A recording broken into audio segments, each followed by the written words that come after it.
40 सीटों पर एनडीए आ गए और 36 पर इंडिया गठबंधन है। 75 सीटों के रुझान आ गए, सिर्फ 6 सीटों का अब इंतजार है। लेकिन कुल मिलाकर ये देखिए, इंडिया गठबंधन 8 सीटों पर नीचे जाता हुआ दिख रहा है और एनडीए को गेन है 13 सीटों का, क्योंकि पिछली बार उनके हाथ से सरकार चली गई थी। J1 सिंगल लार्जेस्ट पार्टी वहां बन गई थी, कांग्रेस के साथ सरकार बनाई झारखंड में। लेकिन रुझानों में एनडीए बहुमत के करीब है। 41 वो जादुई आंकड़ा है जहां पर जाकर ही सरकार बनाने की स्थिति बनती है। ऐसे में आपको बता दें कि फिलहाल यूपी उपचुनाव पर हमारी नजर है। उत्तर प्रदेश चुनाव में गाजियाबाद से फिलहाल संजीव शर्मा आगे चल रहे हैं। गाजियाबाद की सीट पर, गाजियाबाद की सीट में अगर आप देखिए तो लगभग गाजियाबाद की सीट में 18.5% वोटिंग कम इस बार हुई थी। वहीं करहल सीट पर समाजवादी पार्टी आगे है। करहल उनकी सीट भी है। तेज प्रताप यादव वहां पर चुनावी मैदान में आगे चल रहे हैं।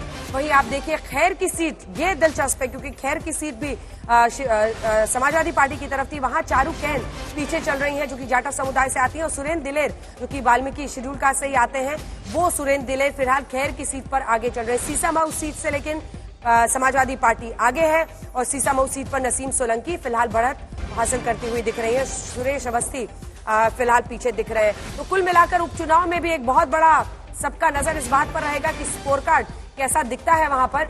लेकिन यूपी में फिलहाल बीजेपी 3 पर और समाजवादी पार्टी 2 पर आगे चल रही है। वायनाड पर आप देख रहे हैं प्रियंका गांधी और पृथ्वीराज चौहान खुद अपनी सीट कराड़ दक्षिण से मुख्यमंत्री रह चुके पृथ्वीराज चौहान पीछे चल रहे हैं। नाना पटोले, पृथ्वीराज चौहान पीछे चल रहे हैं। कराड़ से बीजेपी के डॉक्टर अतुल भोसले आगे चल रहे हैं।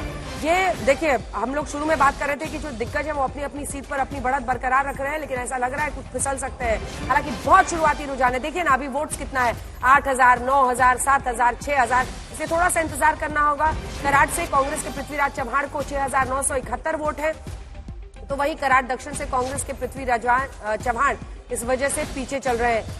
कराड़ दक्षिण से कांग्रेस के पृथ्वीराज चौहान का पीछे चलना एक बहुत बड़ा इशारा है, लेकिन शुरुआती रुझान है।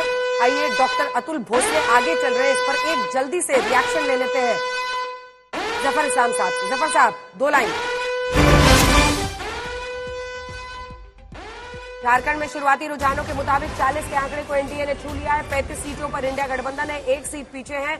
अगर एक और आगे बढ़ते हैं, लेकिन वहां बढ़ने के बाद टिकना भी जरूरी होगा, क्योंकि फिलहाल शुरुआती रुझान बता रहे हैं कि एनडीए 40 पर और इंडिया गठबंधन 35 पर पहुंच गया। 81 में से 75 ही सीटों का यह आंकड़ा इस समय है। अभी 6 और सीटों का आंकड़ा इसमें जुड़ेगा। 40 पर एनडीए का आगे होना फिलहाल उस आंकड़े के साथ उनके लिए अच्छी खबर है, लेकिन फासला बहुत ज्यादा नहीं है।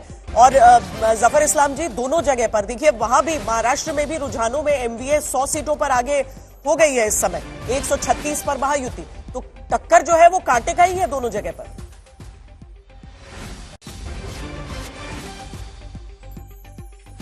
दोनों जगह हम लीड कर रहे हैं।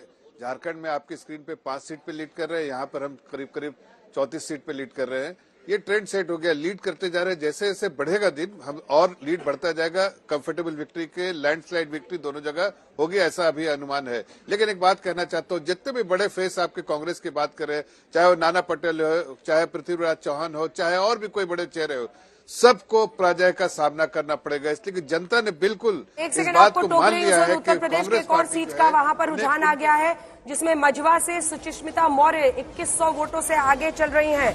मझवा सीट पर भी सबकी नजर थी और यहां पर अगर बीजेपी की सुचिस्मिता मौर्य चुनावी मैदान में आगे फिलहाल दिख रही हैं और बताया जा रहा है 2100 वोट से अभी बहुत कम मार्जिन है और इसीलिए बहुत ज्यादा बोलना मुश्किल है। लेकिन फिलहाल वहां पर ज्योति बिंद, जो कि बिंद समुदाय से आते हैं, वो समाजवादी पार्टी के टिकट पर थे। ज्योति बिंद को पीछे छोड़ती हुई सुचिस्मिता मौर्य फिलहाल मझवा की सीट पर आगे चल रही है। तो ये देखिए, यूपी में फिर काउंट जो है वो 4-2 का हो जाएगा, जिसमें बीजेपी यही चल रही है। 5-3 हो गया है फिलहाल जो वहां पर नंबर्स हैं यूपी का। उसको अगर हम लोग स्क्रीन पर भी अपडेट कर दे तो अच्छा हो जाएगा। वहां फिलहाल 3-2 दिख रहा है, 5-3 का वहां पर फिलहाल मुकाबला दिख रहा है। मतगंडा विधानसभा सीट करहल में अगर आप देखें तो समाजवादी पार्टी के तेज प्रताप यादव 4,578 वोट से आगे हैं और अनुजेश यादव से वो आगे चल रहे हैं। तो ये तस्वीर फिलहाल दिख रही है, जिसमें बहुत बड़ा, वहीं अब हाफ सेंचुरी की बढ़त बताती हुई दिखाई दे रही है प्रियंका वाड्रा। हाफ सेंचुरी के करीब पहुंच रही है वो, लेकिन मझवा पर भी सुचिस्मिता मौर्य उत्तर प्रदेश में उपचुनाव में आ गए और 145 यानी 150 के आंकड़े के करीब पहुंचता हुआ 244 अगर आप देखिए तो फिलहाल बहुमत के आंकड़े को पार करता हुआ महायुति दिखाई दे रहा है आपको महाराष्ट्र में। ये बड़ी खबर इस वक्त की हम आपको बता रहे हैं। 146 के साथ महाराष्ट्र में रुझानों में बहुमत के करीब, बहुमत में महायुति 147 और अब तो 89-90 के पास बीजेपी पहुंच गई है। लेकिन उनकी आधी सीटों पर एकनाथ शिंदे की पार्टी भी पहुंचती हुई दिखाई दे रही है रुझानों के मुताबिक। वहीं अगर आप देखें तो 43 सीटों के साथ बहुमत के पार झारखंड में एनडीए पहुंच चुका है और यहां पर महाविकास आघाड़ी 148 सीटों पर आगे है, यानी बहुमत का आंकड़ा पार। 149 बहुमत का आंकड़ा पार झारखंड में, बहुमत का आंकड़ा पार। एनडीए और महायुति की बनती हुई सरकार दिख रही है फिलहाल दोनों राज्यों में, लेकिन अभी 10 भी नहीं बजे, इंतजार कीजिए। अभी शुरुआती राउंड से, शुरुआती राउंड राज ठाकरे के बेटे लेकिन पीछे हो गए, अभी यूबीटी कैंडिडेट आगे हो गए हैं वहां से। और जिस सीट के लिए भारतीय जनता पार्टी ने कहा कि हमारा समर्थन है, भले उनके सहयोगी वहां से लड़ रहे हैं, यानी कि शिवसेना वहां से चुनाव लड़ रही है, लेकिन राज ठाकरे के बेटे जिनको लेकर बीजेपी ने अपना खुला समर्थन दे दिया था, वो इस समय कुछ पीछे चल रहे हैं माहिम सीट से। इसके साथ ही आप जो राजस्थान है वहां का भी बाइपोल आपको बता देते हैं, जहां पर भारतीय जनता पार्टी 4 सीटों पर आगे चल रही है और कांग्रेस 1 सीट पर, एक पे भारत आदिवासी पार्टी जो है बाप, वो उसके कैंडिडेट आगे चल रहे हैं।